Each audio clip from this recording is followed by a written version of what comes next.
Selamat malam Bapak Ibu, saudara-saudari sekalian, Shalom. Apa kabarnya hari ini? Saya berharap kita semua dalam keadaan yang sangat amat baik. Meskipun dalam kondisi pandemi yang tidak menentu selama 2 tahun belakangan ini, tapi kita tetap percaya bahwa Bapa Surgawi memelihara hidup kita. Mari kita angkat satu pujian, Bapa Surgawi memelihara.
Bapak Ibu, ayat hafalan untuk minggu ini terambil dari Yesaya 6 ayat 8. Mari kita mengucapkannya bersama-sama. Yesaya 6 ayat 8. Lalu aku mendengar suara Tuhan berkata, siapakah yang akan kuutus dan siapakah yang mau pergi untuk aku? Maka sahutku, ini aku, utuslah aku. Mari kita mempersiapkan hati kita untuk mendengarkan renungan firman Tuhan dengan mengangkat satu pujian, jiwaku terbuka.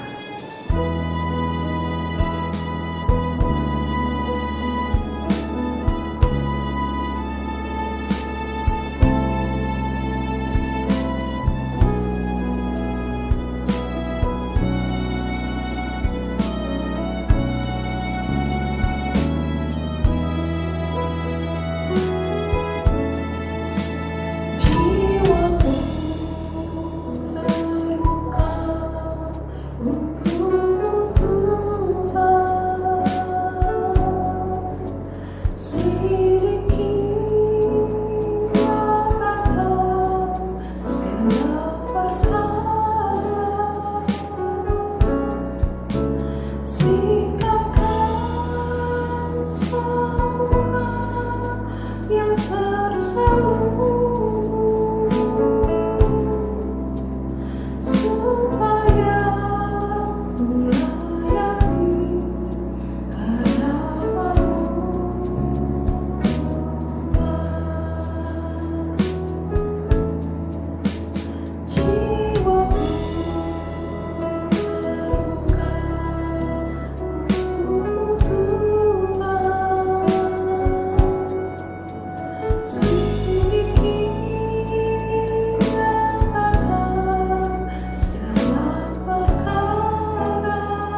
Selamat malam Bapak Ibu yang dikasihi Tuhan.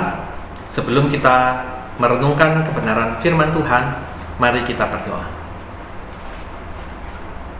Tuhan Yesus, kami berterima kasih atas kasih dan kebaikan Tuhan dalam kehidupan kami. Bagaimana Tuhan begitu setia memelihara kehidupan kami hingga saat ini. Bagaimana Tuhan memimpin, memandu hidup kami, sehingga kesempatan demi kesempatan Engkau terus bersabda, berbicara kepada kami. Ya Tuhan, biarlah firman Tuhan yang terus kami pelajari ini benar-benar menjadikan kami seorang murid yang sejati, seorang murid yang hidup berkenan kepadamu. Biarlah kehidupan kami boleh terus diterangi oleh kebenaran firman Tuhan. Engkau yang menolong kami dalam segala kelemahan kami boleh memahami firman Tuhan dan dapat melakukannya dalam kehidupan kami. Dalam nama Tuhan Yesus kami berdoa. Amin. Bapak Ibu, tema kita hari ini adalah mampukah saya menolaknya? Mampukah saya menolaknya? Mari kita membuka Alkitab kita di dalam Yesaya pasal 6 ayat 8. Firman Tuhan berkata demikian. Lalu aku mendengar suara Tuhan berkata, siapakah yang akan kuutus dan siapakah yang mau pergi untuk aku? Maka sahutku, ini aku, utuslah aku. Saudara-saudara, pada umumnya orang itu tidak suka disuruh. Saudara suka disuruh? Pada umumnya orang tidak suka disuruh, apalagi dia bukan pesuruh. Minimal ada 3 alasannya. Yang pertama, disuruh itu berkaitan dengan kita ini melakukan sesuatu hal untuk kepentingan orang lain, bukan untuk kepentingan kita sendiri, sehingga kita malas atau enggan untuk melakukannya. Kalau untuk kepentingan kita sendiri, gak usah disuruh-suruh, kita pasti pergi dengan segera. Gak usah disuruh-suruh. Itu alasan yang pertama. Alasan yang kedua, disuruh itu berkaitan dengan posisi dan tingkat gengsi seseorang. Apalagi yang nyuruh adalah bocah kecil. Siapa sih lu nyuruh-nyuruh saya? Mungkin kita berkata begitu. Harusnya saya menyuruh kamu, bukan kamu yang nyuruh saya. Berkaitan dengan posisi dan gengsi seseorang, sehingga kita tidak suka untuk disuruh. Yang ketiga, alasannya disuruh itu berkaitan dengan natur kita sebagai manusia berdosa, bahwa kita sukanya itu menyuruh, kita sukanya menjadi raja. Raja itu menyuruh, bukan disuruh-suruh. Itu natur kita, dan kita nggak suka diatur-atur, bahkan diatur-atur oleh orang tua kita sendiri, kita nggak suka, apalagi diatur orang lain. Ya, jadi itu alasannya, 3 alasan mengapa kita tidak suka disuruh atau disuruh-suruh. Pertanyaannya adalah, bagaimana kalau Tuhan yang menyuruh? Bagaimana kalau Tuhan yang menyuruh? Oke lah, katakan kita tidak suka, tapi mampukah kita menolaknya? Mampukah kita menolaknya? Kalau kita mendengar jawaban Yesaya ketika dia diutus oleh Tuhan, ketika dia disuruh oleh Tuhan, dia menjawab dengan lantang, dengan gamblang, ini aku, utuslah aku. Nampaknya tidak ada penolakan di sana. Nampaknya tidak ada tawar-menawar di sana. Tuhan, jangan sayalah, orang lain saja. Mungkin begitu? Tidak loh. Yesaya langsung mengatakan, ini aku, utuslah aku. Kok bisa begitu enak ya? Apakah Yesaya tidak menyadari bahwa panggilannya itu adalah sesuatu yang berat, bahwa dia diutus di tengah bangsa yang tegar tengkuk, bangsa yang keras kepala, itu tidak mudah.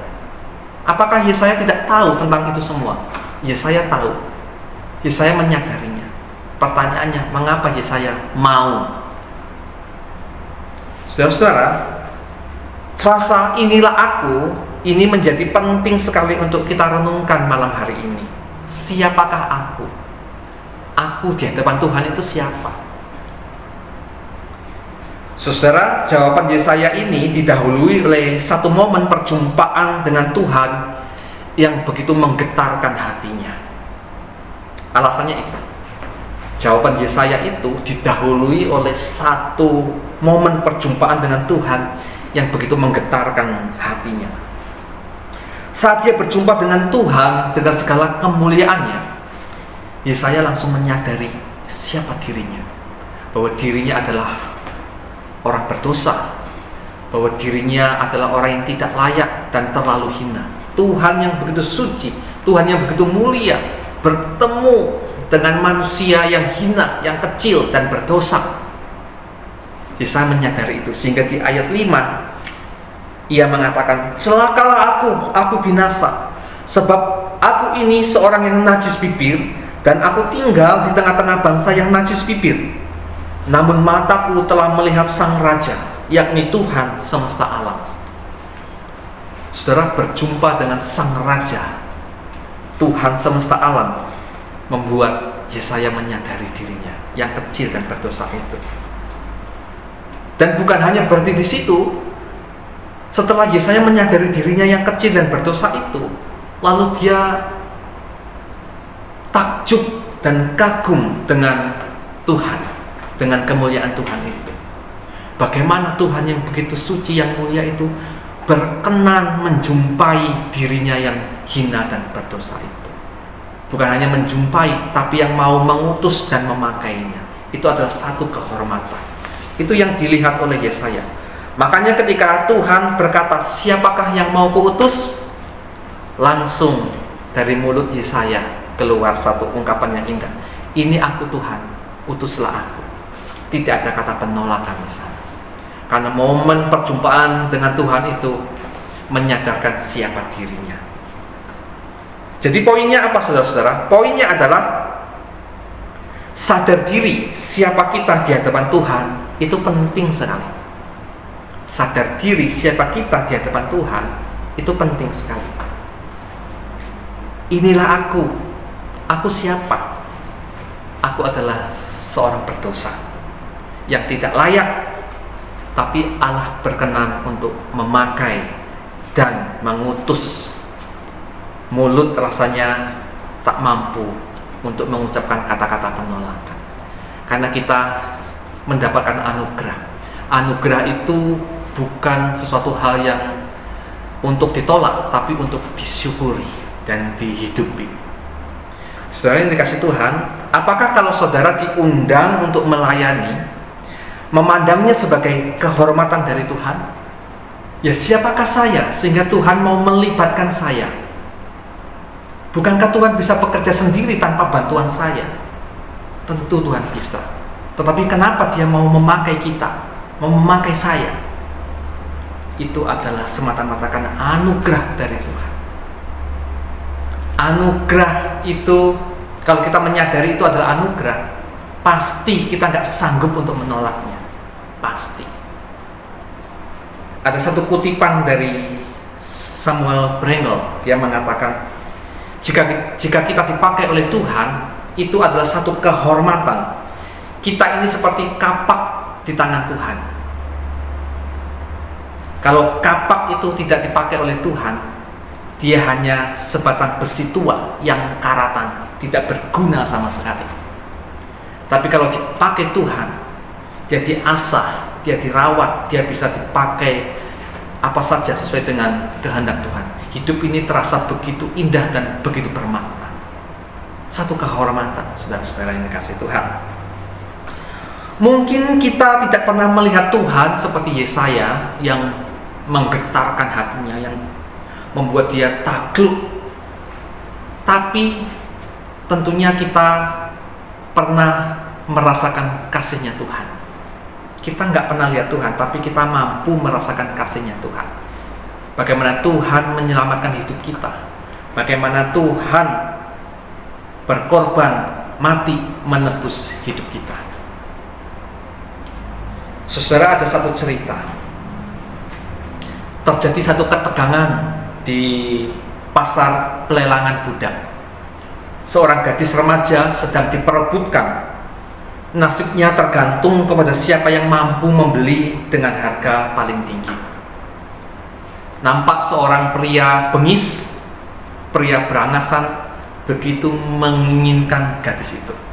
Akhirnya dia menaruh harga yang sangat tinggi sekali, sehingga tidak ada satu orang pun menaruh harga lebih tinggi.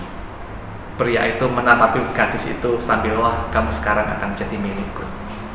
Gadis itu dengan muka penuh kebencian, dia hanya bisa meratapi nasibnya. Dia pasti hanya dijadikan budak hina untuk memuaskan nafsu dari pria bengis itu. Detik-detik begitu menegangkan, tapi begitu suram bagi gadis itu. Tapi ada seorang bangsawan datang. Dia menaruh harga lebih tinggi dari pria bengis itu. Semua orang tercengang dan terbelalak. Gadis itu tak layak untuk dihargai setinggi itu.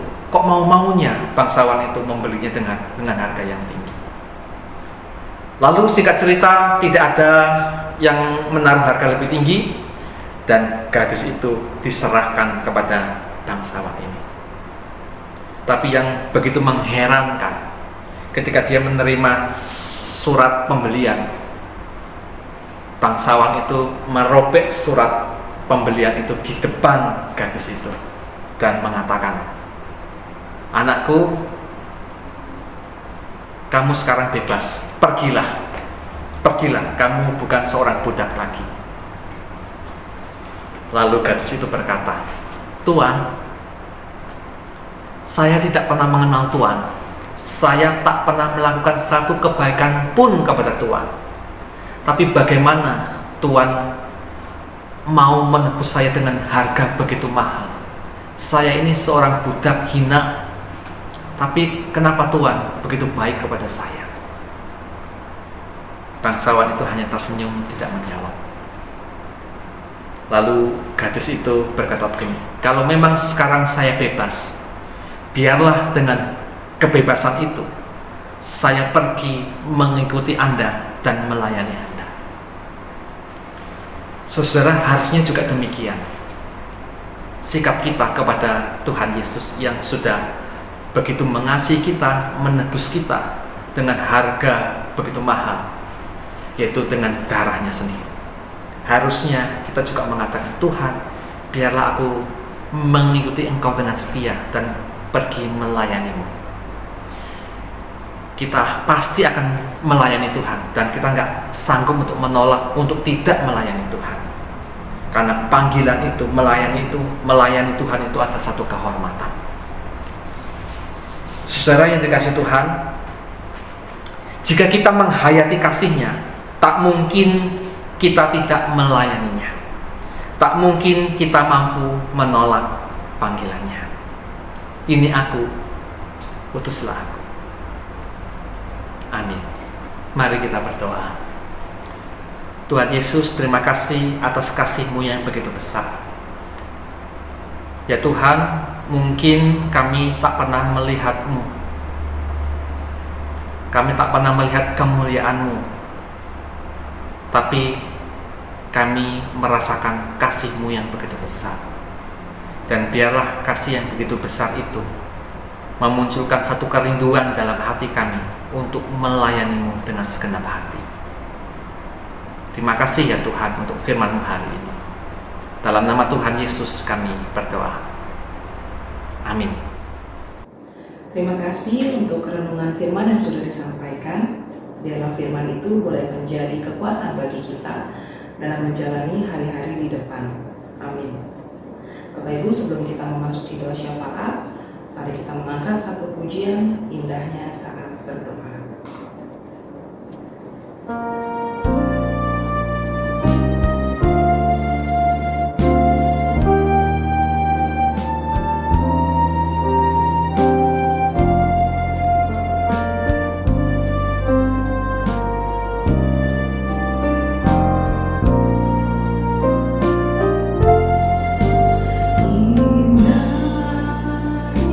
saat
Bapak Ibu, mari kita tenangkan hati kita berdiam sejenak di hadapan Tuhan. Ambillah posisi yang paling nyaman dan rileks. Saudara boleh duduk ataupun berlutut bersama dengan anggota keluarga yang lain. Mari kita nikmati hadirat Allah. Kita nikmati indahnya saat berdoa. Duduk diam di kaki Bapa.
Betapa indahnya Tuhan kami dapat datang kepadamu, menikmati waktu kami bersama-sama dengan Engkau. Karena kami percaya, Engkau sanggup melihat jauh kedalaman isi hati kami, bahkan di saat kami tidak mengerti apa yang terjadi di dalam kehidupan kami. Saat ini ya Bapa, kami mau menaikkan doa syafaat bagi negara kami, bagi gereja kami, dan bagi keluarga kami. Kami percaya Engkau ada di tengah-tengah kami dan mendengar doa kami. Di dalam nama Tuhan Yesus kami berdoa. Amin. Pokok doa yang pertama, mari kita berdoa untuk bangsa dan negara Indonesia. Tuhan Yesus, kami terus mendoakan bangsa dan negara kami. Di tengah-tengah pandemi yang beberapa hari ini kembali terjadi peningkatan angka COVID-19, dan juga di tengah-tengah perang yang terus berlangsung antara Rusia dan Ukraina, yang juga berdampak pada roda perekonomian negara kami. Tuhan berikan hikmat kepada pemimpin bangsa kami untuk terus menyeimbangkan antara kesehatan masyarakat dan roda ekonomi. Tuhan juga berkati untuk setiap orang yang berada di pemerintahan untuk dapat memimpin dengan penuh kasih dan takut akan Tuhan. Berkatilah kami ya Tuhan, berkatilah bangsa kami, pulihkan negeri kami. Di dalam nama Tuhan Yesus kami berdoa. Amin. Untuk pokok doa yang kedua, mari kita berdoa untuk visi misi GKI Kanaan menjadi murid Kristus yang sejati. Tuhan, saat ini kami juga terus mendoakan untuk visi misi GKI Kanaan untuk menjadi murid Kristus yang sejati. Kami berdoa untuk setiap majelis jemaat dan hamba Tuhan yang bekerja untuk menggaungkan visi misi ini selama 5 tahun ke depan. Kami juga berdoa untuk jemaat GKI Kanaan dapat dimenangkan menjadi murid Yesus yang sejati, menjangkau jiwa-jiwa dan menjadikan mereka murid Tuhan. Kami berdoa agar visi misi ini tidak hanya sebagai slogan semata, tetapi menjadi kerinduan kami untuk dapat mewujudkannya. Ajari kami setiap hari Tuhan, agar kami tidak sekalipun menganggap remeh apa yang Tuhan telah korbankan untuk hidup kami. Berkati jemaat Tuhan di GKI Kanaan, agar dapat menjadi murid Tuhan yang setia. Gerakan hati kami untuk dapat melayani Engkau, sebagai rasa syukur kami atas apa yang telah Tuhan berikan. Di dalam nama Tuhan Yesus kami berdoa. Amin. Untuk pokok doa berikutnya, mari kita sama-sama buka suara untuk berdoa. Bapak Ibu boleh bergandengan tangan atau merangkul dengan anggota keluarga Bapak Ibu saat ini. Bapak Ibu juga boleh bergantian dalam memimpin doa syafaat di dalam keluarga. Untuk pokok doa yang ketiga, mari kita doakan untuk keluarga besar kita GKI Kanaan. Kita doakan untuk hamba Tuhan, majelis jemaat, dan pengurus komisi. Mohon Tuhan memberikan hikmat untuk pengurus gereja Tuhan di mana kerohanian kita boleh bertumbuh. Saudara boleh menyebut satu persatu nama hamba Tuhan, majelis jemaat, dan pengurus komisi yang saudara ketahui di dalam doa saudara. Mari kita berdoa.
Untuk pokok doa yang keempat, mari kita berdoa untuk jemaat, saudara, sahabat, dan orang yang kita kenal yang sedang dalam kondisi lemah tubuh.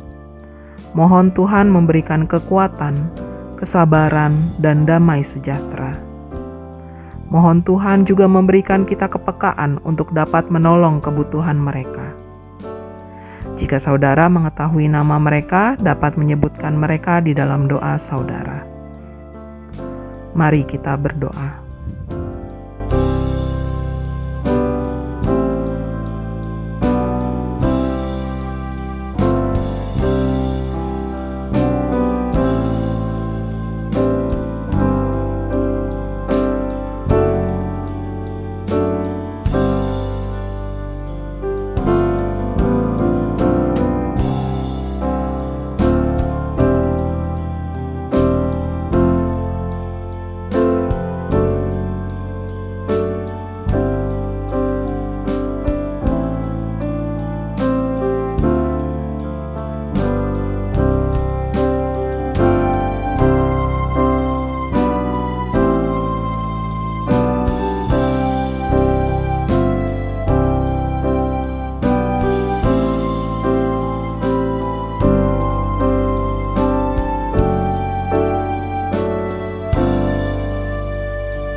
Untuk pokok doa yang terakhir, mari kita mengucap syukur atas semua yang terjadi dalam hidup kita selama 1 minggu ini.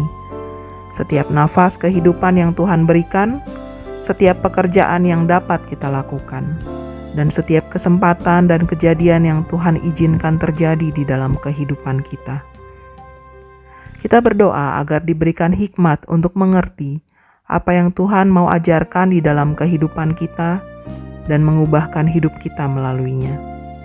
Mari kita berdoa.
Tuhan Yesus, kami bersyukur untuk doa-doa syafaat pada hari ini. Kami tahu Engkau menjaga dan memelihara kami, dan kami menyerahkan hari-hari di depan kami ke dalam tangan Tuhan. Di dalam nama Tuhan Yesus kami berdoa. Amin. Demikianlah persekutuan doa pada malam hari ini. Sampai jumpa di persekutuan doa minggu depan. Tuhan Yesus memberkati.